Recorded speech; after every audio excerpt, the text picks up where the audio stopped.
Hello students, क्या हाल है भाई सबके। तो सबसे पहले अपन ने मन सिस्टम में पाचन तंत्र कंप्लीट किया था, उसके बाद में परिसंचरण और बाद में श्वसन, और कल अपन ने उत्सर्जन तंत्र स्टार्ट किया था। एक्सक्रेटरी सिस्टम जो स्टार्ट किया था, एक्सक्रेटरी सिस्टम अपन ने शुरू किया था, उत्सर्जन तंत्र। और जैसा अपन ने बताया था, उत्सर्जन का शाब्दिक अर्थ है बॉडी से अपशिष्ट को बाहर निकालना, और खासतौर से नाइट्रोजनी अपशिष्ट। जैसे कल अपन ने बताया था कि भोज्य पदार्थ अपन ने जो लिए, जिसमें अपन ने एक बताया था कार्बोहाइड्रेट, एक बताया था अपन ने वसा, एक बताया था अपन ने प्रोटीन, और फिर इन सब का किया अपन ने पाचन। कार्बोहाइड्रेट से ग्लूकोज की प्राप्ति, वसा से ग्लूकोज की प्राप्ति, और प्रोटीन के डाइजेशन से एमिनो एसिड की प्राप्ति। एमिनो एसिड, ये सारा काम तो होता है अपनी आहार नाल में, एमिनोमल। और यहाँ से फिर अवशोषित होने के बाद में रुधिर द्वारा, जिसको अपन ने पढ़ा परिसंचरण तंत्र, रुधिर के द्वारा ये पदार्थ ग्लूकोज तो सीधा जाता है सेल्स में, और ये दोनों अपन ने बताए थे जाते हैं लीवर में। ये दोनों के दोनों पदार्थ जाते हैं लीवर में, क्योंकि अपनी कोशिकाओं का, हमारी बॉडी में कोशिकाओं का एनर्जी का प्राइमरी सोर्स है ग्लूकोज। ये ग्लूकोज सेल्स में गया, और ऐसे ही रुधिर के द्वारा ऑक्सीजन ये फेफड़ों से लाई गई, ये दोनों कोशिका में जाते हैं। वहाँ होता है श्वसन, रेस्पिरेशन। श्वसन का शाब्दिक अर्थ अपन ने बताया था एनर्जी प्रोडक्शन, कोशिकाओं में ग्लूकोज के ऑक्सीकरण से ऊर्जा का उत्पादन, और इससे हमें प्राप्त होती है ऊर्जा, और साथ में अपशिष्ट बनती है CO2। लीवर में एमिनो एसिड और ग्लूकोज का होता है उपापचय, मेटाबॉलिज्म, उपापचय। और इनके उपापचय से, वसा के उपापचय से बताया मैंने, लीवर में बनता है कोलेस्ट्रॉल का निर्माण, और यहाँ पर भी अपशिष्ट बनती है CO2। और यहाँ निर्माण होता है वापस से प्रोटीन। शरीर में, लीवर में हमारे बहुत सारे प्रोटीन्स का निर्माण होता है, जितने भी अपन ने जैसे ब्लड प्रोटीन पढ़े, हिपेरिन, हिस्टामिन, सेरोटोनिन वगैरह, ये सब के सब अपने थ्रोम्बिन, ये सब के सब लीवर में तैयार होते हैं। और यहाँ अपशिष्ट बनती है अमोनिया। अब यहाँ से अपन ने डिस्कस किया था कि जो CO2 है वो तो अपन श्वसन क्रिया में फेफड़ों द्वारा सीधे भी उत्सर्जित करते हैं, लेकिन अपनी बॉडी में या सभी जंतुओं की बात कर लें, अमोनिया जो है उसको उस जंतु द्वारा बॉडी से बाहर कैसे निकाला जा रहा है, उसी के आधार पर आधारित है उत्सर्जन तंत्र। तो उत्सर्जन तंत्र की परिभाषा, डेफिनेशन जो अपन पढ़ते हैं, जंतुओं के शरीर से नाइट्रोजनी अपशिष्ट। अब मैंने क्या शब्द बोला है, नाइट्रोजनी अपशिष्ट। बताओ, अमोनिया में नाइट्रोजन है, इसी प्रकार से यूरिया, यूरिक अम्ल, ये सब के सब जो है नाइट्रोजनी अपशिष्ट ही हैं, और इनको अपन बॉडी से बाहर निकाल रहे हैं, जंतुओं के शरीर से बाहर निकलना वो उत्सर्जन है। तो मेन हमारा उत्सर्जन तंत्र इसी पे आधारित है कि अपन अमोनिया को किस रूप में निकाल रहे हैं। अब ये तो मैंने बताया था कि रुधिर के द्वारा ये जाते हैं लंग्स में, रुधिर के द्वारा CO2 कोशिकाओं से लंग्स में, और फेफड़ों से इसका उत्सर्जन, ये अपन ने बताया। तो हमारे फेफड़े भी उत्सर्जी अंग हैं, इनको बोला जाता है सहायक उत्सर्जी अंग, ठीक है, फेफड़े जो हैं। और लीवर में अमोनिया और CO2, इन दोनों की रिएक्शन से तैयार होता है यूरिया, इन दोनों की रिएक्शन से तैयार होता है यूरिया।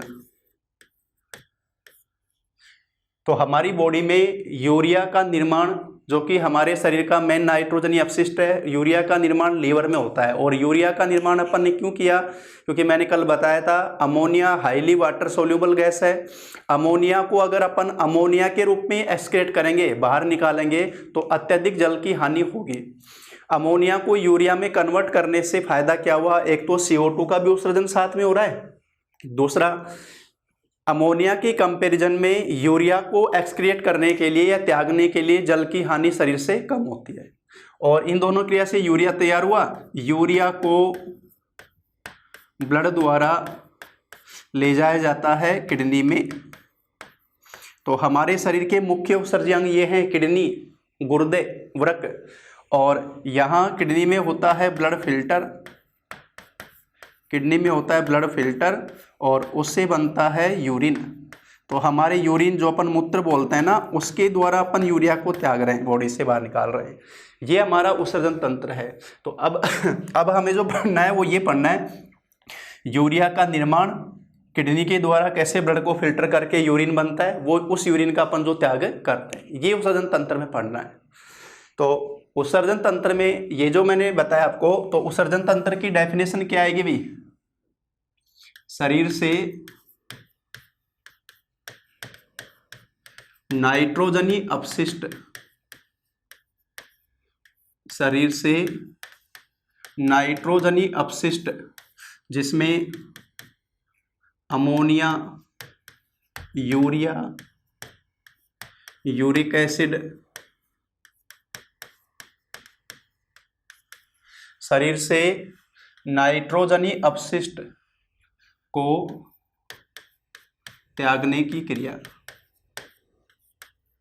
तो ध्यान रखना, अब मेन उत्सर्जन बोला जाता है, नाइट्रोजनी अपशिष्ट को अपन बाहर कैसे करते हैं, बाहर कैसे निकालते हैं की क्रिया उत्सर्जन है। और दूसरा पॉइंट जो मैं बता रहा हूं यहां पर, उत्सर्जन तंत्र का अध्ययन, उत्सर्जन तंत्र का अध्ययन, इसे बोला जाता है नेफ्रोलॉजी। जब अपन किसी बड़े हॉस्पिटल में जाते हैं ना, तो वहाँ पर अलग अलग लिखे होते हैं, कार्डियोलॉजी, नेफ्रोलॉजी, न्यूरोलॉजी, ये सब क्या है?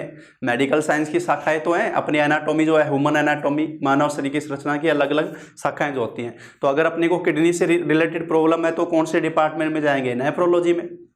अगर डाइजेशन से रिलेटेड प्रॉब्लम है, जो अपन ने बताया था शुरू में, पाचन तंत्र का अध्ययन, गैस्ट्रोएंट्रोलॉजी, तो गैस्ट्रो डिपार्टमेंट में जाएंगे। अगर हमें हृदय से संबंधित प्रॉब्लम है, हार्ट से रिलेटेड प्रॉब्लम है, तो कार्डियोलॉजी में जाएंगे।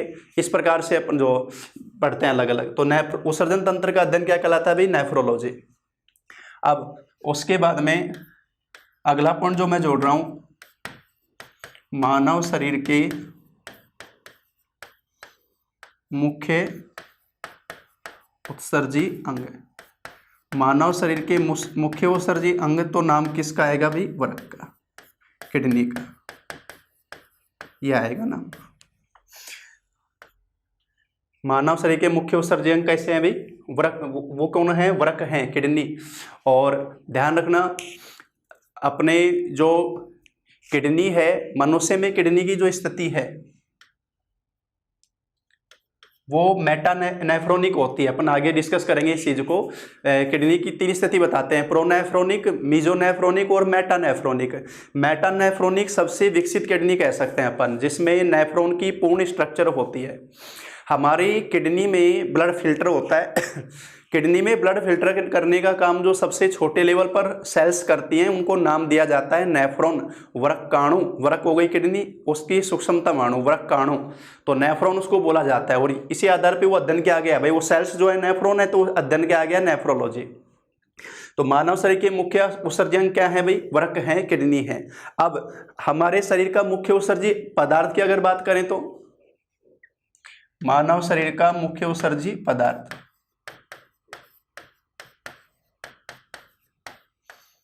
मानव शरीर का मुख्य उत्सर्जी पदार्थ, और ये नाम आएगा भी यूरिया, जो अभी अपन ने बताया, यूरिया। और अभी मैंने बोला था कि यूरिया का निर्माण कहाँ पर होता है? यूरिया का निर्माण लीवर में होता है, लीवर में होता है। तो यूरिया निर्माण की जो क्रिया है, अमोनिया प्लस CO2, अमोनिया और CO2 की क्रिया से यूरिया का निर्माण, NH2CO NH2, तो ये रासायनिक नाम बोला जाता है कार्बेमाइड, इसको बोलते हैं यूरिया। तो ये जो यूरिया का निर्माण हुआ अमोनिया और CO2 की क्रिया से, ये कहाँ पर हुआ भाई? लीवर में। ये प्रोसेस हो रहा है लीवर के अंदर। और अमोनिया निर्माण के प्रोसेस को बोला जाता है ऑर्निथिन चक्र। इसे बोला जाता है ऑर्निथिन चक्र। अमोनिया निर्माण की जो क्रिया है, यूरिया निर्माण की जो क्रिया है, तो यूरिया का निर्माण यकृत ग्रंथि में होता है अमोनिया और CO2 की क्रिया से। तो अगर एक क्वेश्चन ये ऐसे भी पूछा जाता है, यूरिया में नाइट्रोजनी अपशिष्ट के अलावा अपन किसका उत्सर्जन करते हैं। अब देखो, यूरिया में नाइट्रोजनी अपशिष्ट तो कौन हो गई, अमोनिया, लेकिन साथ में किसका उत्सर्जन कर रहे हैं अपन, CO2 का। तो यूरिया में हम नाइट्रोजनी अपशिष्ट अमोनिया के अलावा CO2 का उत्सर्जन भी कर रहे हैं, तो दोहरा ही फायदा हो जाता है। इस तरह से स्थिति आती है। अब इसी आधार पर जैसे अपन थोड़ा सा डिस्कस करें अपने, एक बार वापस से रिपीट कर रहा हूँ, उत्सर्जन की परिभाषा मैंने क्या बताई, शरीर से नाइट्रोजन अपशिष्ट अमोनिया, यूरिया, यूरिक एसिड को त्यागने की क्रिया उत्सर्जन है। तो मेन उत्सर्जन किस पे आधारित है, ये जो बताया अपन ने, नाइट्रोजन अपशिष्ट। ये जो पदार्थ अपन कैसे त्याग रहे हैं, उत्सर्जन तंत्र का अध्ययन क्या कहलाता है, नेफ्रोलॉजी। अभी मैंने बताया मानव शरीर के मुख्य उत्सर्जी अंग हैं वृक्क, और वृक्क में किडनी के अंदर जो सबसे छोटे लेवल पर ब्लड को फिल्टर करने का काम करती हैं वो नेफ्रॉन करती हैं, जिनको वृक्काणु बोलते हैं। तो नेफ्रॉन के आधार पे नाम नेफ्रोलॉजी आया। मानव शरीर का मुख्य उत्सर्जी पदार्थ यूरिया है। यूरिया का निर्माण कहाँ होता है, लीवर के अंदर। अमोनिया और CO2 की क्रिया से यूरिया का निर्माण होता है, जिस प्रोसेस को नाम क्या दिया जाता है, ऑर्निथिन चक्र। तो यूरिया बना लीवर में। कई बार तो हम आंसर इसका भी किडनी दे देते हैं, एक्चुअल में किडनी में यूरिया फिल्टर हो रहा है, ब्लड फिल्टर हो रहा है। ये भी नहीं कहेंगे कि यूरिया फिल्टर हो रहा है, ब्लड फिल्टर हो रहा है, उसमें से यूरिया को निकाल रहे हैं, क्योंकि यूरिया बन कहाँ है, लीवर में, और फिर किडनी में पहुंचता है। तो ये जो एक बार जो मैं प्रोसेस बता रहा हूं कि यूरिया जो बना लीवर के अंदर, अब वो किडनी में जाकर फिल्टर होता है। यहीं से एक पॉइंट भी बताऊंगा मैं आपको। अपन ने पढ़ा था हमारे शरीर की सबसे बड़ी ग्रंथि लीवर, और हमारे बॉडी ऑर्गेन में जो ब्लड को लेकर जाती हैं वो धमनी, वहां से जो वापस लाती हैं वो सिरा। अब लीवर से रुधिर जब वापस आएगा उसको नाम देते हैं हेप्टिक सिरा, यकृत सिरा या हेप्टिक सिरा। हेप्टिक सिरा, ये 2-3 नाम मैं लिखवाया था। देखो, किडनी में जाएगी तो रीनल, लीवर से संबंधित हेप्टिक, डायफ्राम से संबंधित लिखवाई थी फ्रेनिक, हार्ट से संबंधित लिखवाई थी कोरोनरी। तो लीवर से रुधिर जो लेकर जाती है वो है हेप्टिक सिरा, और हेप्टिक सिरा फिर जाती है महासिरा में, वेना कावा, महासिरा जो अपन ने बताई। और महासिरा अपन ने बताया था जाकर खुलती है अपने हार्ट में राइट ऑरिकल, राइट वेंट्रिकल, दायां आलिंद, दायां निलय। यानी ये जो ब्लड है, लीवर से जो ब्लड आया उसमें हेप्टिक सिरा आ रही है। तो बताओ, हेप्टिक सिरा में जो ब्लड आएगा उसके अंदर यूरिया जो बना लीवर में वो आएगा, और भी पदार्थ आएंगे, और फिर यही ब्लड यहाँ महासिरा का मतलब है बहुत सारी सिराएं इसमें मिल गई। यहाँ पर तो अपन एक ही दिखा है ना हेप्टिक, महासिरा में और बहुत सारा ब्लड आ गया। ये ब्लड फिर यहाँ से भेजा जाता है लंग्स में, पढ़ा था अपन ने, पल्मोनरी धमनी। पल्मोनरी धमनी यहां से ब्लड को लेकर लंग्स में जाती है, पल्मोनरी धमनी ये लंग्स में जाती है। लंग्स में केवल और केवल काम हो रहा है O2 और CO2 का एक्सचेंज, विसरण विधि थे। यहां से CO2 का त्याग और O2 ग्रहण रुधिर के द्वारा। यहां से ब्लड पल्मोनरी सिरा द्वारा, यहां से ब्लड पल्मोनरी सिरा द्वारा आता है बाएं आलिंद में, फिर बाएं आलिंद से बाएं निलय में, और यहां से बताई थी अपन ने महाधमनी, एरोटा। और इस महाधमनी से बहुत सारी धमनियां निकलती हैं। इसी की एक धमनी जो जाएगी अपनी, जो एंटर करेगी अपनी किडनी में, किडनी में एंटर करेगी, और यहाँ जो जाएगी इसको नाम दिया जाता है रीनल धमनी, रीनल आर्टरी, रीनल धमनी जो किडनी में ब्लड लेके गई। और यहाँ जो ब्लड आएगा वो ब्लड फिल्टर होगा। रीनल धमनी यहाँ ब्लड लेकर आ गई, यहाँ ब्लड फिल्टर होगा। ये पथ है ध्यान से देखना वापस, यूरिया बना लीवर के अंदर, लीवर से हेप्टिक सिरा निकलती है, महाशिराओं में खुलती है, यहाँ से हृदय में रुधिर जाएगा, फिर लंग्स, ये राउंड होकर फिर महाधमनी, महाधमनी से फिर धमनियाँ निकलती हैं, बॉडी ऑर्गन में जाती हैं। जो धमनी अपनी किडनी में जा रही है वो रीनल धमनी, ये ब्लड यहाँ पहुँचा और यहाँ जो ब्लड पहुँचेगा वो फिल्टर होगा। फिल्टर होने के बाद में यहाँ से जो वापस निकलती है वो है भाई रीनल सिरा। किडनी से वापस जो जाती है उसका नाम क्या है? रीनल सिरा। तो ब्लड फिल्टर होने के बाद में यहाँ से वो ये तो किस में आ जाएगी? महाशिरा में। अब जो मैं समझाना चाह रहा हूँ आपको, ये तो पथ बताया मैंने कि किस तरह से ब्लड पहुंच रहा है किडनी के अंदर, वो फिल्टर हो रहा है। अब मेरा क्वेश्चन क्या है, उसको ध्यान से सुनना और उसका जवाब देना। क्वेश्चन ये आता है कि अपनी बॉडी में जितनी भी रुधिर वाहिनियां हैं, सारी रुधिर वाहिनियां बॉडी ऑर्गन के अनुसार उनका नाम देते हैं, तो यूरिया की सांद्रता कौन सी रुधिर वाहिनी में सबसे ज्यादा होती है और यूरिया की सांद्रता कौन सी रुधिर वाहिनी में सबसे कम होती है? क्या क्वेश्चन बोला मैंने क्वेश्चन आपको बोला है कि कौन सी रुधिर वाहिनी में यूरिया की सांद्रता सबसे ज्यादा और कौन सी रुधिर वाहिनी में यूरिया की सांद्रता सबसे कम, बताओ। अब ध्यान दो इधर, यहां से रुधिर निकला उसमें यूरिया, और यहां आते ही बहुत सारा रुधिर आ गया, तो डेफिनेटली यूरिया की सांद्रता सबसे ज्यादा यहीं पर है, फिर तो इसमें और रुधिर मिल जाएगा तो सांद्रता का परसेंट कम हो जाएगा।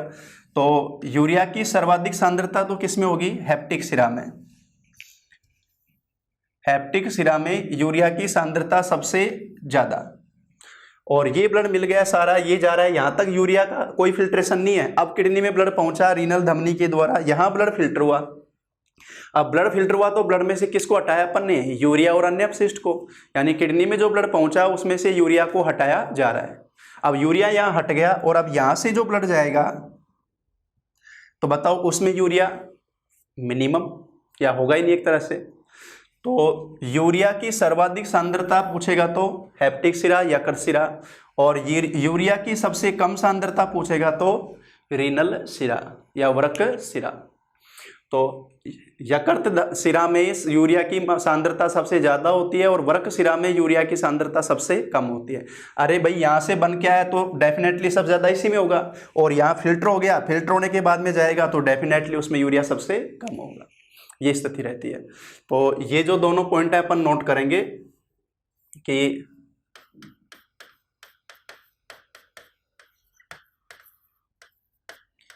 यूरिया की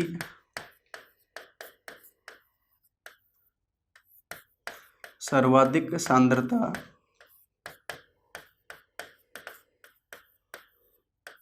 हेप्टिक सिरा और यूरिया की सबसे कम सांद्रता रीनल सिरा, इसको बोलते हैं यकृत सिरा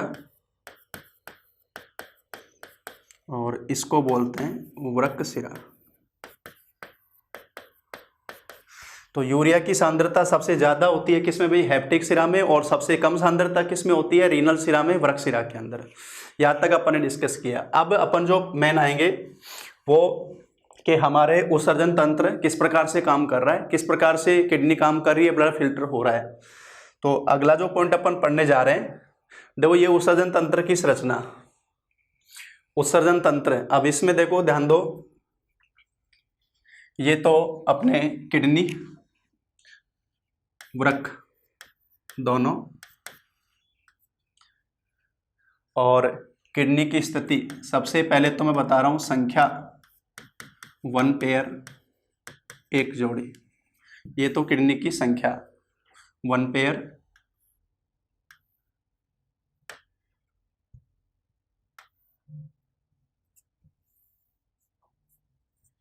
किडनी की संख्या।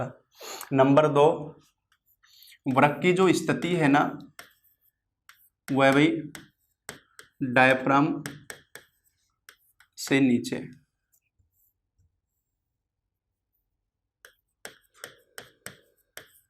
डायफ्राम से नीचे मेरुदंड के दोनों ओर, अपनी जो रीढ़ की हड्डी होती है उसके दोनों ओर, तो पीछे की ओर स्थित होती है किडनी। लास्ट की दो जोड़ी पसलियां जो होती हैं, लास्ट की जो टू रिब्स है ना पीछे वाली, वो इसको प्रोटेक्शन देती हैं, लास्ट की दो जोड़ी जो होती हैं। तो संख्या है 1 पेयर, स्थिति डायफ्राम से नीचे मेरुदंड के दोनों ओर। और फिर शेप की बात करें, सेम के बीज का आकार, सेम के बीज का आकार, ये किडनी की शेप। और किडनी के भार की बात करें तो 130 से 150 ग्राम प्रत्येक किडनी, एक किडनी। तो 150 ग्राम की किडनी होती है भाई अपनी। और भाव आवश्यकता अनुसार, जरूरत के अनुसार, थोक के भाव मिल जाए, नहीं तो बहुत पैसे भी देने पड़ जाएं। तो जो पहली चीज कि मनुष्य में या सभी जंतुओं में एक जोड़ी किडनी पाई जाती है। किडनी का आकार होता है सेम के बीज का आकार, गहरे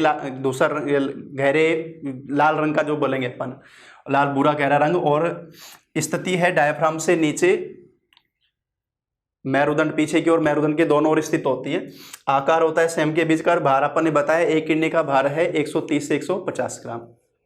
किडनी के चारों ओर, किडनी की चारों ओर झिल्ली जो पाई जाती है, किडनी के चारों ओर जो झिल्ली पाई जाती है, बताओ हार्ट के चारों ओर झिल्ली का नाम क्या लिखवाया था अपन ने? पेरिकार्डियम। क्यों ये चीज आ रही है उपकला में, अपन ये पढ़ते हैं। किडनी, हार्ट के चारों ओर जो झिल्ली पाई जाती है उपकला, उसको नाम देते हैं पेरिकार्डियम। लंग्स के चारों ओर बताइए अपन ने प्लूरल, डबल मेम्ब्रेन होती है। और ये जो अपन ने अभी मैं दिखा रहा हूं कि अपनी किडनी के चारों ओर जो झिल्ली होती है उसको नाम देते हैं पेरिटोनियम, उसको नाम दिया जाता है पेरिटोनियम झिल्ली।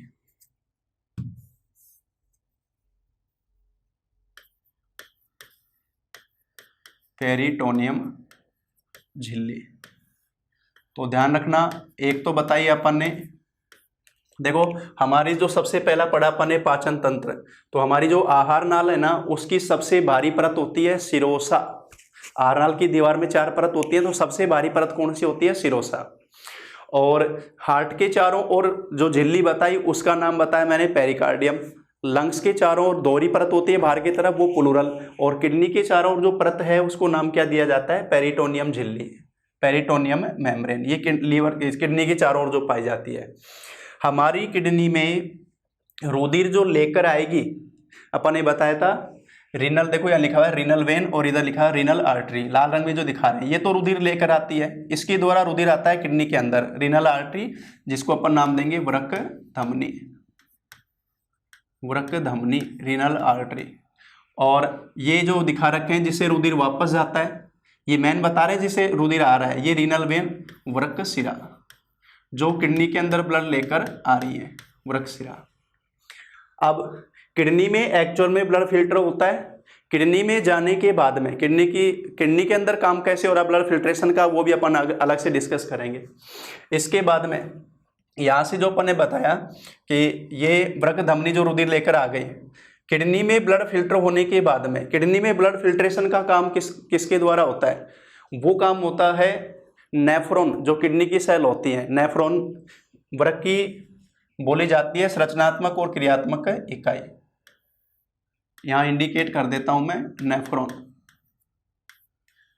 और नेफ्रॉन की संख्या होती है एक किडनी में, नेफ्रॉन की संख्या 1.25 मिलियन,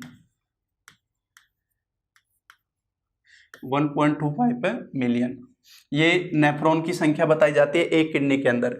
नेफ्रॉन को बोला जाता है उत्सर्जन तंत्र की संरचनात्मक और क्रियात्मक इकाई, संरचनात्मक और क्रियात्मक इकाई।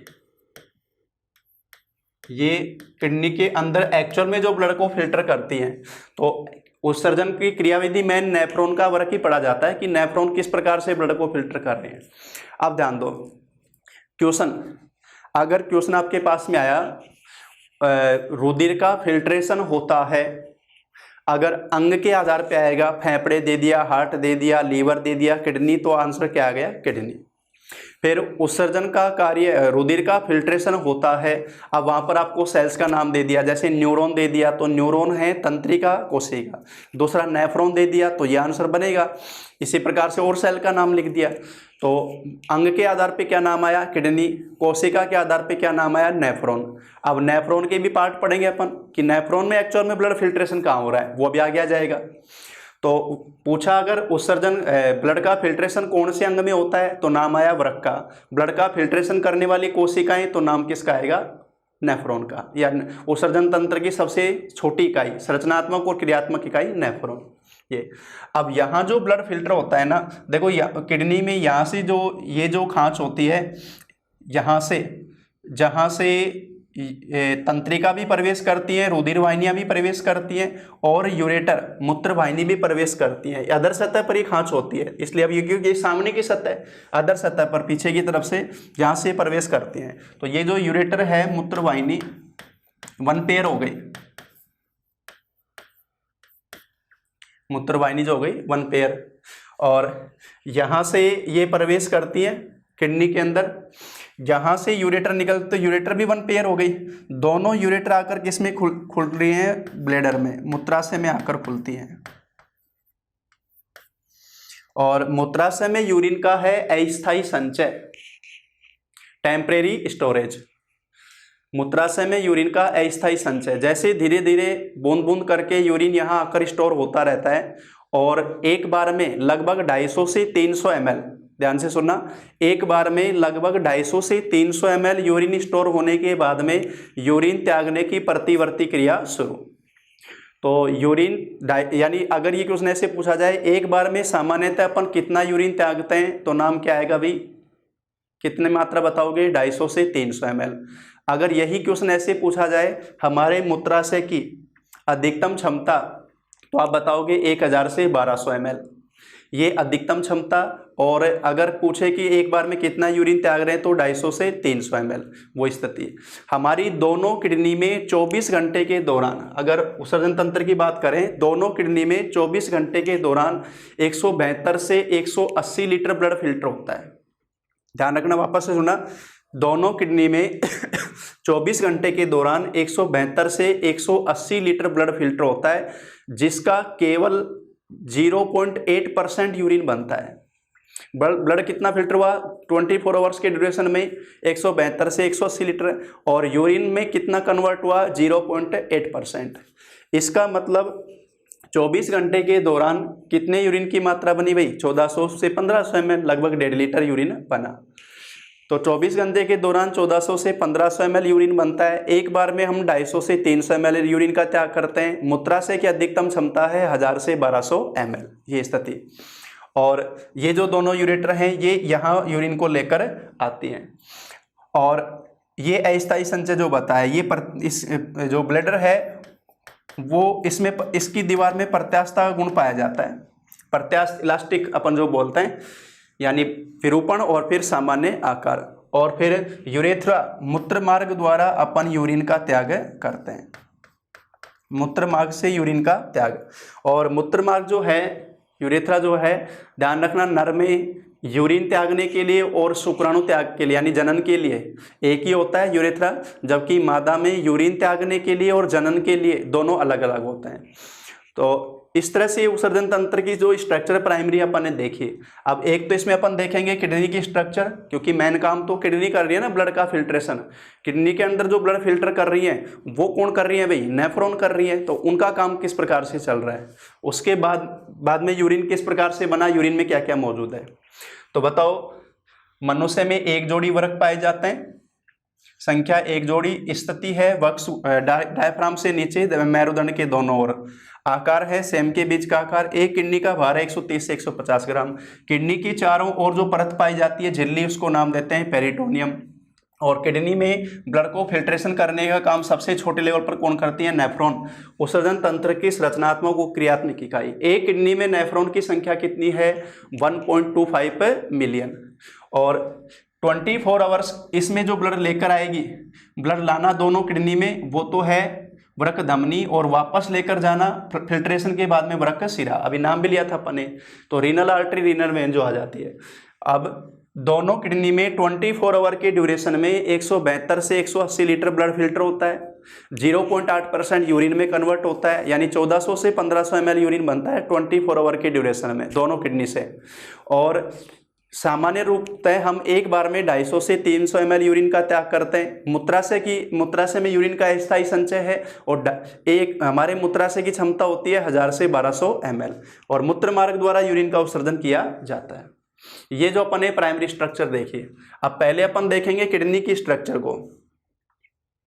एक किडनी अपन ने यहाँ का डायग्राम लिया है, किडनी की जो स्थिति है वो अपन देखना चाह रहे हैं।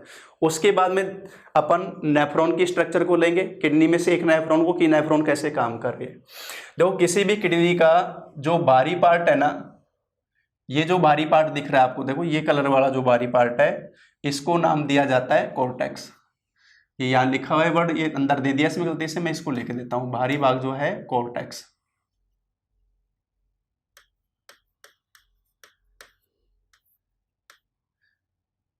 वल्कुट इसको बोला जाता है।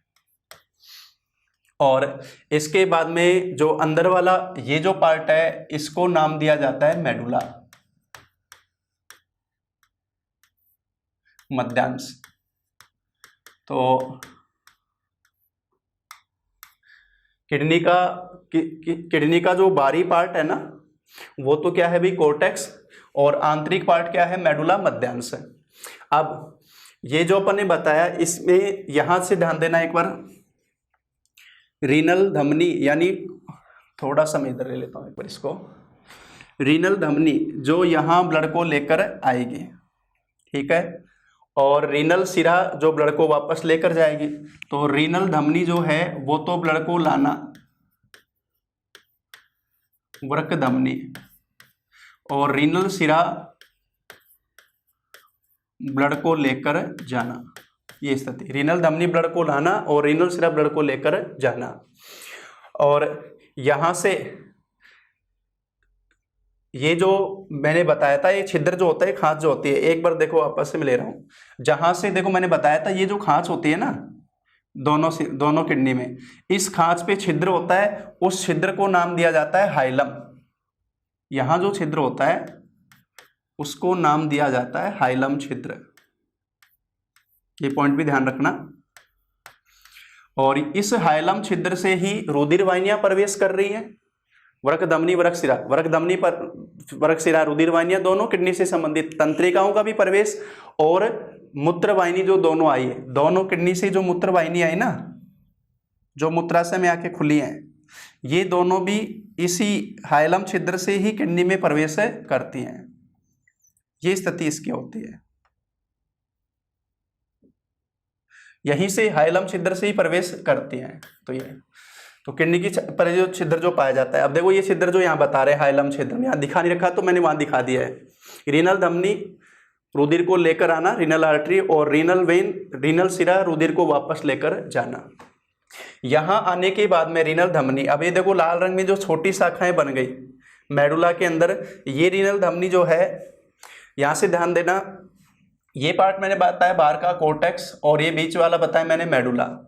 कॉर्टेक्स का कुछ भाग जो मेडुला के अंदर धसा होता है, मेडुला के अंदर धसकर ये शंकु आकार स्ट्रक्चर बना रहा है। देखो ये जो स्ट्रक्चर दिख रही है, जो मैं यहाँ दिखा देता हूँ, ये दिखा रहा हूँ थोड़ा सा बोल्ड करके ब्लैक में, इस तरह की स्ट्रक्चर बनी हुई है। ये जो बने होते हैं ना, ये पिरामिड आकार में होते हैं, जिन्हें वर्तनी के वृक्क स्तंभ बोला जाता है। पिरामिड, रीनल पिरामिड, वृक्क पिरामिड जो स्तंभ जो बन गए, ये कैसे बने? कॉर्टेक्स का कुछ भाग इसके अंदर धसा होता है, और रीनल धमनी देखो इसमें आ रही है। यहाँ पर रीनल जो धमनी है ना ब्लड वाली, वो आकर यहाँ पर पहुंच रही है कॉर्टेक्स में। ध्यान रखना, नेफ्रॉन जो अपन ने बताया उत्सर्जन तंत्र की संरचनात्मक और क्रियात्मक इकाई। अब ध्यान देना, अभी अपन स्ट्रक्चर लेंगे नेफ्रॉन की। एक नेफ्रॉन के 4 पार्ट होते हैं। नेफ्रॉन के 4 पार्ट है, लिख रहा हूं मैं पहले। पहला पार्ट तो होता है बोमेन संपुट, चलो वो चीज मैं डायग्राम से फिर दिखा दूंगा एक बार। एक बार अपन किडनी की स्थिति को ले लेते हैं। बाहरी भाग हो गया कोर्टेक्स, मध्य भाग हो गया मेडुला, और मेडुला में कोर्टेक्स का 10वां भाग जो बनाता है पिरामिड वो बोलते हैं रीनल स्तंभ, रीनल पिरामिड जो बोले जाते हैं। और साइंटिस्ट के आधार के नाम पर इनको बोला जाता है वर्टनी के वृक्क स्तंभ, वर्टनी के वृक्क स्तंभ, ये साइंटिस्ट के आधार पर इनको नाम होते हैं। कोर्टेक्स का भाग इसमें 10वां मेडुला में वो ये बना रहा है, स्ट्रक्चर बना रहा है। तो नेफ्रॉन, मेनली नेफ्रॉन के पार्ट स्थित होते हैं कोर्टेक्स में, और नेफ्रॉन की संग्रह नली का जो ब्लड फिल्टर होने के बाद में इकट्ठा करती है वो जो हैं वो कैलिक्स बनाती हैं। तो छोटे रूप में बनती है माइनर कैलिक्स, जो माइनर कैलिक्स है वर्टनी के वृक्क स्तंभ में, और मेजर कैलिक्स है वृहद कैलिक्स, कैलिक्स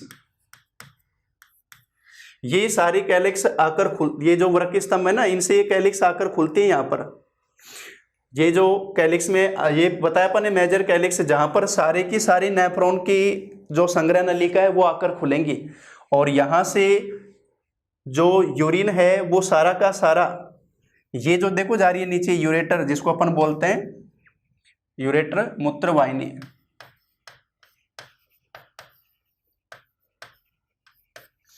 ये तो धमनी और सिरा, ये धमनी और ये सिरा, और ये जो नीचे निकल के जा रही है ना ये यूरेटर है मूत्रवाहिनी। मूत्रवाहिनी देखो हाइलम में किडनी के हाइलम में प्रवेश करने के बाद में यहाँ कीपाकार हो जाती है, ये कीपाकार स्ट्रक्चर बन गई ये पूरी, और ये जो पार्ट है ना इसको नाम दिया जाता है पेल्विस।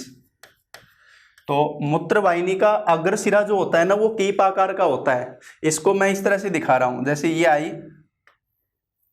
ये मूत्रवाहिनी आई, इसमें प्रवेश करी और यहां आकर ये इस तरह से फैल गई।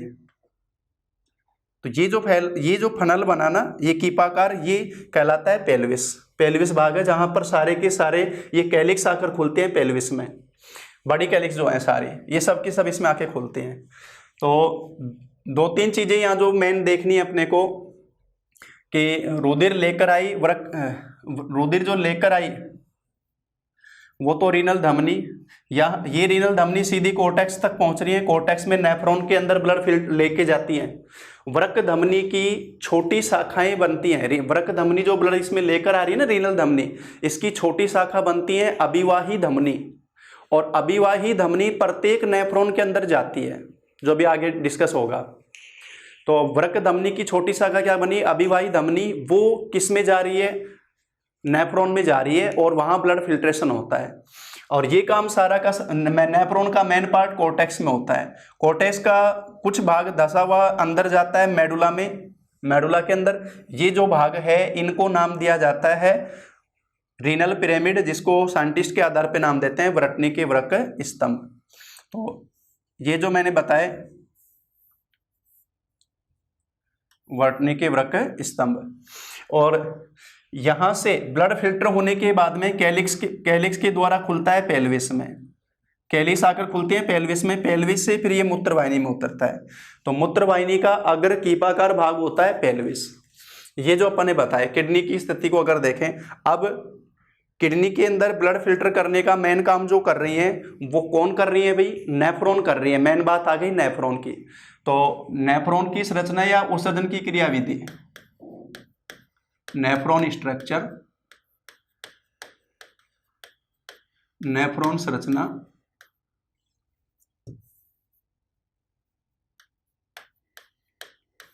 मूत्र निर्माण क्रियाविधि।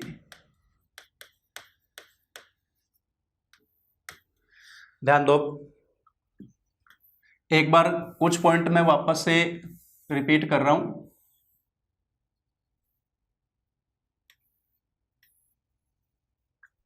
अपन ने बताया जंतुओं के शरीर से नाइट्रोजनी अपशिष्ट को शरीर से बाहर निकालना कहलाता है उत्सर्जन। मेनली आ गया नाइट्रोजनी अपशिष्ट। मानव शरीर में मेन नाइट्रोजनी अपशिष्ट बना यूरिया, जिसके साथ में CO2 का भी उत्सर्जन होना रहा है। अमोनिया और अमोनिया को CO2 के साथ में क्रिया कर यूरिया में कन्वर्ट किया जा रहा है। यूरिया का निर्माण होता है लीवर में, और यूरिया का फिल्ट्रेशन या ब्लड का फिल्ट्रेशन होता है किडनी में, यानी यूरिया लीवर से यूरिया किडनी में जाकर फिल्टर होता है। रुधिर वाहिनी की बात करें तो यकृत शिरा में यूरिया की मात्रा सर्वाधिक ज़्यादा, हेप्टिक में, और वृक्क शिरा में, रीनल शिरा में सबसे कम। मानव शरीर के मुख्य उत्सर्जी अंग है वृक्क। मानव शरीर का मुख्य उत्सर्जी पदार्थ है यूरिया। वृक्क में स्थिति बताई अपन ने, वृक्क एक जोड़ी पाए जाते हैं डायफ्राम से नीचे उदर गुहा में मेरुदंड के दोनों और पीछे की ओर, जिनको लास्ट की दोनों पसलियां सुरक्षित करती हैं।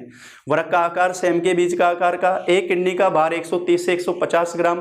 किडनी के चारों ओर परत जो पाई जाती है वो पेरिटोनियम। किडनी की खांच, जहां से अधर सतह पर जो खांच होती है, जहां से रुधिर वाहिनियां प्रवेश करती हैं, तंत्रिकाएं प्रवेश करती हैं, मूत्र वाहिनी निकलती है, वो कहलाता है हाइलम खांच या हाइलम छिद्र। और किडनी के अंदर जो ब्लड फिल्टर होता है ना, वो काम होता है नेफ्रॉन के अंदर।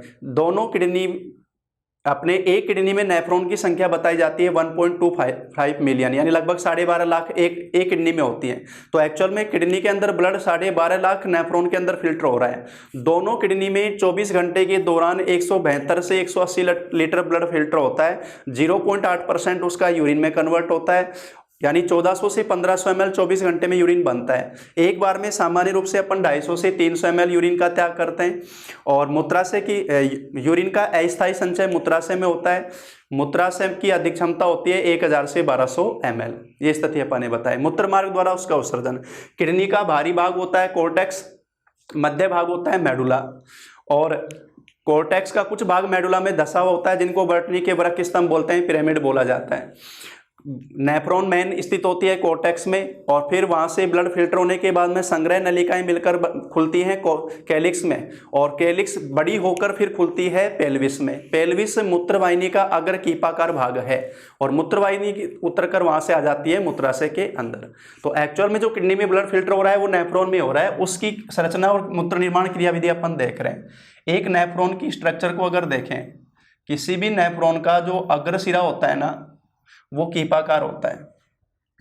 नेफ्रॉन का अग्र सिरा कीपाकार है, कीपाकार फनल टाइप।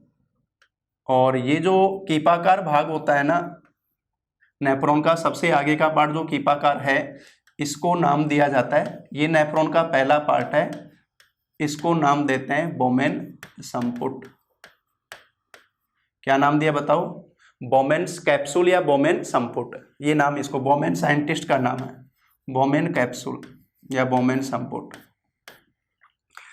अपन ने बताया था वृक्क धमनी किडनी के अंदर ब्लड को पहुंचा रही है। किडनी में जाकर वृक्क धमनी 12.5 लाख छोटी शाखाओं में बढ़ती है, और वो शाखाएं कहलाती है अभिवाही धमनी। तो प्रत्येक नेफ्रॉन के अंदर, नेफ्रॉन के बोमेन संपुट में जो पहुंचती है वो अभिवाही धमनी पहुंचती है, अभिवाही धमनी पहुंचती है। तो अभिवाही धमनी वो है जो नेफ्रॉन के अंदर ब्लड को पहुंचा रही है। और ये अभिवाही धमनी किसकी शाखाएं हो गई? ये शाखाएं हो गई वृक्क धमनी की। और यहां से जो ब्लड को वापस लेकर जाती है, यहां से ब्लड को जो वापस लेकर जाती है, यहां से ब्लड को जो वापस लेकर जाती है वो होती है भाई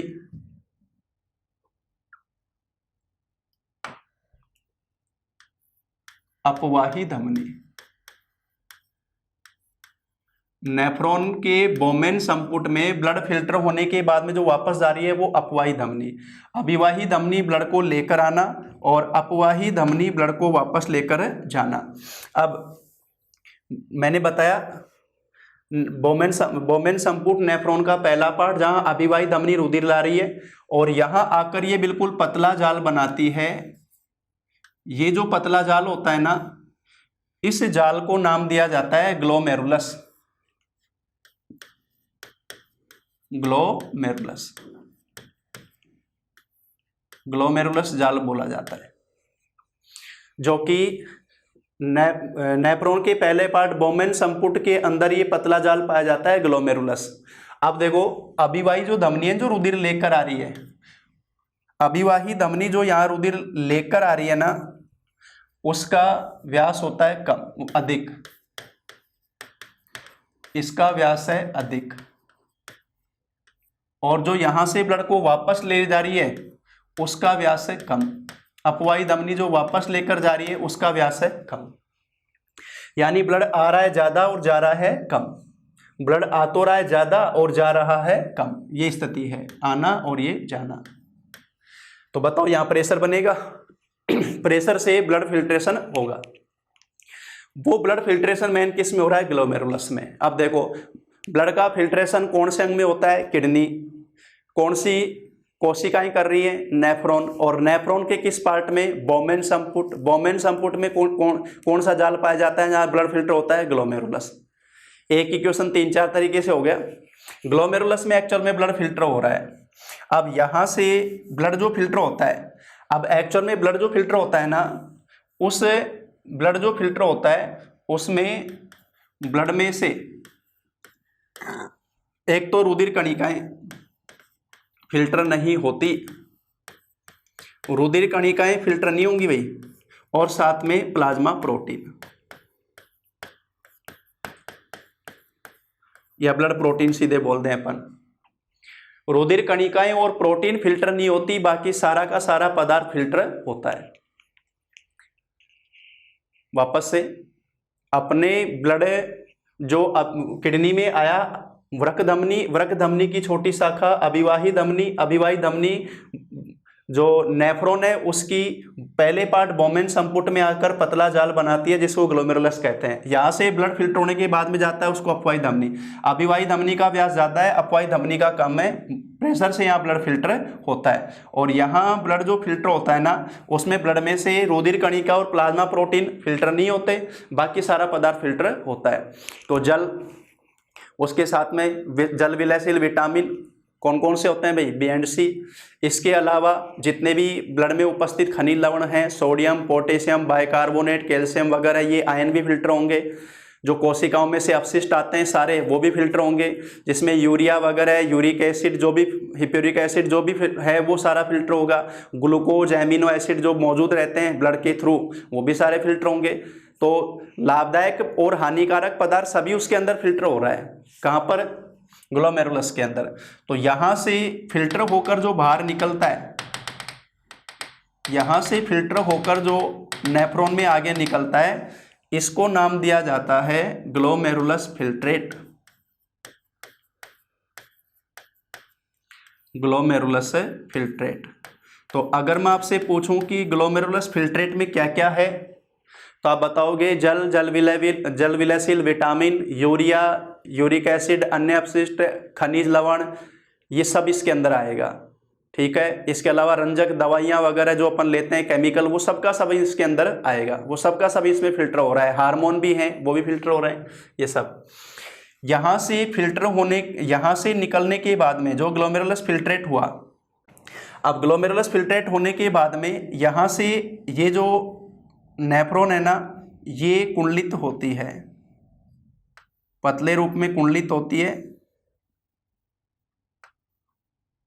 और यहां से कुंडलित होने के बाद में ये लूप के रूप में बनती है, लूप बनता है, इस तरह से लूप बनता है। और ये जो लूप है ना, ये लूप फिर उसके बाद में वापस कुंडलित होता है, वापस से कुंडलन होता है, और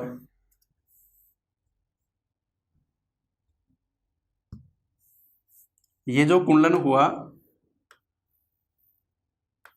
ये अंतिम सिरे पर आकर खुलता है, ये स्थिति है। अब देखो मैं यहां पर बता रहा हूं एक बार, ये नेफ्रॉन का पहला पार्ट, नेफ्रॉन उत्सर्जन तंत्र की रचनात्मक और क्रियात्मक इकाई, उसका पहला पार्ट हो गया बोमेन संपुट। बोमेन संपुट से यहां से आगे नेफ्रॉन कुंडलित होती है, ये कुंडलित जो भाग है उसको नाम बोला जाता है समीपस्थ कुंडलित नलिका। समीपस्थ कुंडलित नलिका, जिसको शॉर्ट में बोलते हैं PCT। और फिर ये जो पार्ट हुआ यहाँ घुमा, ये तीसरा पार्ट हो जाता है, जिसको नाम दिया जाता है हेनले लूप। इसको क्या नाम दे रहे हैं भाई, हेनले लूप। और ये जो अगला जो पार्ट बता रहा हूं मैं, जो यहां से वापस से अंतिम सिरे पर नेफ्रॉन वापस जाकर कुंडलित होती है, इसको नाम देते हैं दूरस्थ कुंडलित नलिका, और शॉर्ट में बोलते हैं DC, distal coiled tube, DCT, दूरस्थ कुंडलित नलिका। और जिसमें जाकर ये खुलती है उसे बोलते हैं संग्रह नलिका, कलेक्टिव ट्यूब, कलेक्टिव ट्यूब।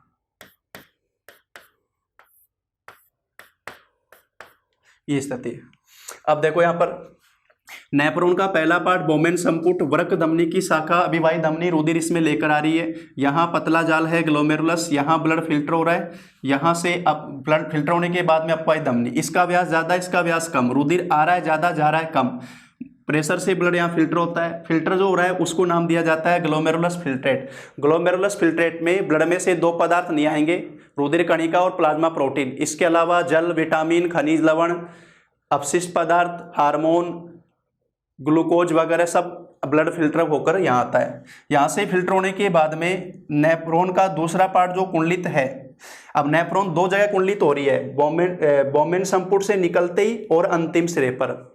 बोमेन संपुट के निकट जो कुंडलित हो रहा है इसलिए नाम दे दिया समीपस्थ, और लास्ट में जाकर कुंडलित हो रही है इसलिए नाम दे दिया दूरस्थ। तो समीपस्थ कुंडलित नलिका तो है नेफ्रॉन के बोमेन संपुट के पास वाला पार्ट, और दूरस्थ कुंडलित नलिका है अंतिम सिरा।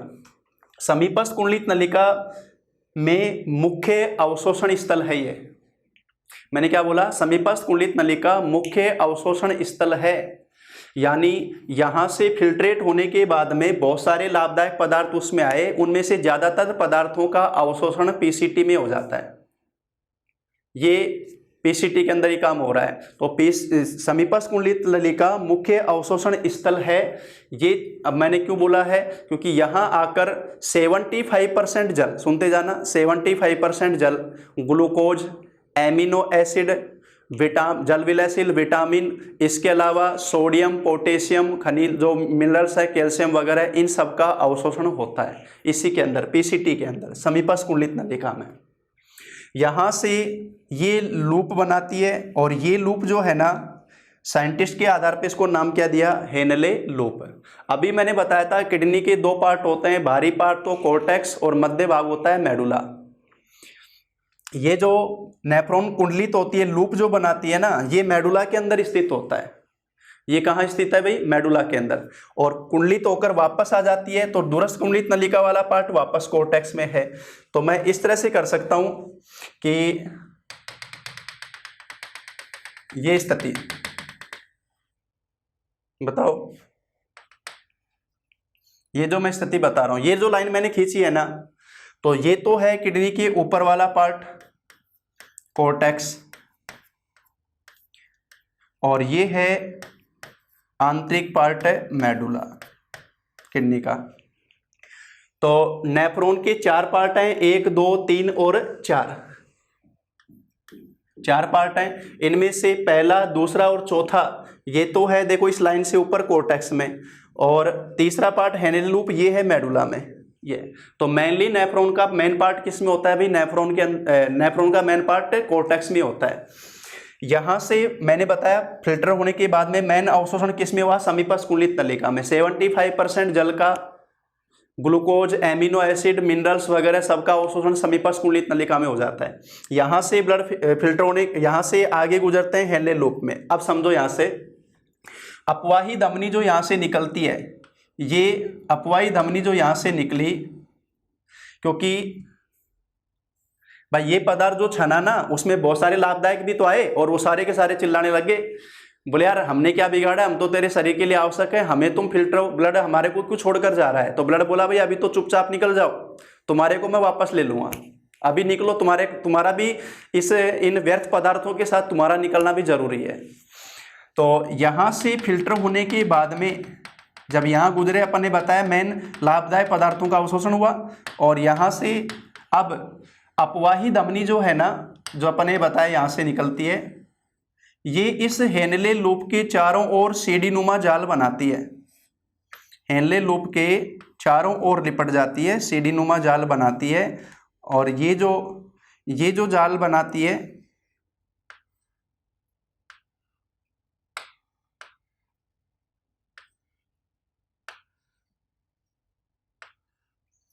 इस जाल को नाम दिया जाता है वासा रेक्टा। क्या लिखा है मैंने? वासा रेक्टा। तो अपवाही धमनी जो है, अपवाही धमनी ये लूप के चारों ओर जाल बना रही है सीढ़ीनुमा, उसको नाम देते हैं वासा रेक्टा। अब जो भी पदार्थ समीपस्थ कुंडली नलिका से अवशोषित हुए उनको वापस रुधिर में ट्रांसफर किया जाता है। ये सारा काम हेनले लूप के दौरान होता है। तो हेनले लूप में क्या काम हो रहा है? देखो, बोमेन संपुट में ब्लड फिल्टर हो रहा है, लेकिन उसमें से लाभदायक पदार्थ भी अब फिल्टर हो रहे हैं। समीपस्थ कुंडलित नलिका मुख्य अवशोषण स्थल है, जहां 75% जल, glucose, amino Amis acid, vitamin, जल विलेबल विटामिन और खनिज लवण, इन सबका अवशोषण हो रहा है।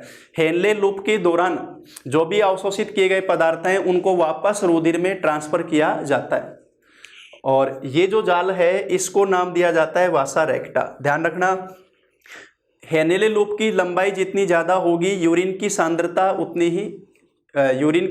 उतनी ज़्यादा होगी। उसमें जितना हेनले लूप की ज़्यादा लंबाई तो अवशोषण उतना ही अच्छी तरह से हो पाएगा, ये सारा ब्लड में ट्रांसफर होगा तो उतना ही यूरिन सांद्र होगा, यूरिन सांद्रता उतनी ज़्यादा बोली जाती है। अब यहाँ से फिर ब्लड जो फिल्ट्रेट है वो आगे गुजरता है डीसीटी के अंदर, दूरस्थ कुंडलित नलिका में। दूरस्थ कुंडली, ये देखना, ध्यान रखना, ये जाल पूरा का पूरा यहां तक जाता है, ये जाल आगे तक जाता है पूरा। दूरस्थ कुंडलित नलिका में आकर होता है अतिरिक्त जल का पुनर्अवशोषण। अब ध्यान रखना, जल का मुख्य अवशोषण हुआ पीसीटी में 75%, अतिरिक्त जल का पुनर्अवशोषण किस में होता है? डीसीटी के अंदर। डीसीटी में अतिरिक्त जल का पुनर्अवशोषण एक हार्मोन के द्वारा किया जाता है जिसे नाम दिया जाता है वैसोप्रेसिन, एडीएच हार्मोन, जो अपन हार्मोन में डिस्कस करेंगे कि भाई ज़्यादा जल तो नहीं चला जाए। फाइनल चेकआउट है ये भाई, लास्ट सीढ़ी पे आ गए ना तो फाइनल चेकआउट भाई चेक कर लो, और कोई ज़्यादा पदार्थ लाभदायक तो नहीं जा रहा है, तो फाइनल चेकआउट यहाँ होता है। तो अतिरिक्त जल का पुनर्अवशोषण नेफ्रॉन की डीसीटी में होता है वैसोप्रेसिन एडीएच हार्मोन के नियंत्रण में। यहीं पर एल्डोस्टेरोन हार्मोन सोडियम का पुनर्अवशोषण भी करता है। सोडियम का अवशोषण वो भी एल्डोस्टेरोन हार्मोन द्वारा डीसीटी के अंदर होता है, वो भी हार्मोन में अपन डिस्कस करेंगे। तो यहाँ फाइनल चेकआउट हुआ, और फिर ये डीसीटी खुलती है किसमें? यानी नेफ्रॉन किसमें जाकर खुलती है? संग्रह नलिका में, संग्रह नलिका में खुलती है। ये जो सारे सिरे हैं ना, ये जो मैंने दिखा ये सब नेफ्रॉन हैं, और सारी नेफ्रॉन जो आके खुल रही है संग्रह नलिका। संग्रह नलिका ही मिलकर बनाती है कैलिक्स। संग्रह नलिका मिलकर क्या बनाती है भाई? कैलिक्स, जो जिसमें बोलते हैं माइक्रो कैलिक्स, माइनर कैलिक्स, और माइनर कैलिक्स से फिर बनती है मेजर कैलिक्स, और फिर ये खुलती है रीनल पेल्विस, पेल्विस पार्ट में। और जो रीनल पेल्विस है वो बनती है यूरेटर, मूत्र वाहिनी। पेल्विस जो है यूरेटर का अग्र कीपाकार भाग हो जाता है। इस तरह से यहाँ से ये इस तरह से आगे बढ़ेगा। तो एक्चुअल में ब्लड जो फिल्टर हो रहा है वो नेफ्रॉन के अंदर हो रहा है। एक नेफ्रॉन को बोला जाता है उसदन तंत्र की संरचनात्मक और क्रियात्मक इकाई। नेफ्रॉन के 4 पार्ट होते हैं। पहला पार्ट बोमेन संपुट, बोमेन संपुट में रुधिर लाती है अभिवाही धमनी, जहां जो पतला जाल होता है वो ग्लोमेरुलस, जहां एक्चुअल ब्लड फिल्टर होता है। वापस जो जाती है वो अपवाही धमनी, और अभिवाही धमनी का जो ग्लोमेरुलस कोशिका होते हैं, ग्लोमेरुलस जत्ता, उनके द्वारा एक दो हार्मोन बनते हैं, एरिथ्रियोपोएटिन और रेनिन। ध्यान रखना, वो अपन हार्मोन में डिस्कस कर लेंगे। यहाँ ग्लोमेरुलस जाल में एक्चुअल ब्लड फिल्टर होता है। ग्लोमेरुलस फिल्ट्रेट में बहुत सारे लाभदायक पदार्थ भी होते हैं। इनमें मुख्य अवशोषण स्थल है समीपस्थ कुंडलित नलिका। अवशोषण के बाद में वापस रुधिर में लेना हेनले लूप। हेनले लूप की लंबाई जितनी ज़्यादा होगी उतनी ही यूरिन की सांद्रता बढ़ेगी। दूरस्थ कुंडलित नलिका है फाइनल चेकआउट, जहाँ अतिरिक्त जल वगैरह या जो भी लवण वगैरह उनको अवशोषित किया जाता है। यहाँ अतिरिक्त जल का पुनर्अवशोषण वैसोप्रेसिन हार्मोन के द्वारा, सोडियम का पुनर्अवशोषण एल्डोस्टेरोन हार्मोन के द्वारा संग्रह नलिका में जाकर ये खुलती हैं। अब अगर मैं आपसे पूछूं कि यूरिन शब्द का पहला प्रयोग आप कहाँ करोगे, बताओ। मैं आपको नाम दे रहा हूँ, हेनले लूप, संग्रह नलिका, पेल्विस कैलिक्स या फिर मूत्र वाहिनी। यूरिन शब्द का पहला प्रयोग किया जाएगा, सबसे पहले अपन यूज कर सकते हैं संग्रह नलिका से। संग्रह नलिका में जो आ गया है वो यूरिन है, उसके बाद में तो स्टोरी करना है, आगे बढ़ाना है उसको। नेफ्रॉन तक के जो चारों पार्ट हैं उनमें आप यूरिन शब्द कहीं यूज नहीं कर सकते। यूरिन यहाँ आकर जो आया लास्ट वो यूरिन बोला जाएगा, वो बोला जाएगा यूरिन, जो संग्रह नलिका में आ जाएगा। और फिर यहाँ से आगे बढ़ाएंगे अपने उसको, अब तो आगे भेजना ही है ये स्थिति में, इस तरह से इसको आगे बढ़ाएंगे। तो नेफ्रॉन की स्थिति मैंने बताई, पहले मैंने बताया उत्सर्जन तंत्र की प्राइमरी संरचना, किडनी मुख्य उत्सर्जन अंग, उसमें नेफ्रॉन कैसे काम कर रही है वो अपन ने डिस्कस किया। ये सारे पॉइंट अब अपन नोट करेंगे, जो करेंगे अपन अगली क्लास में।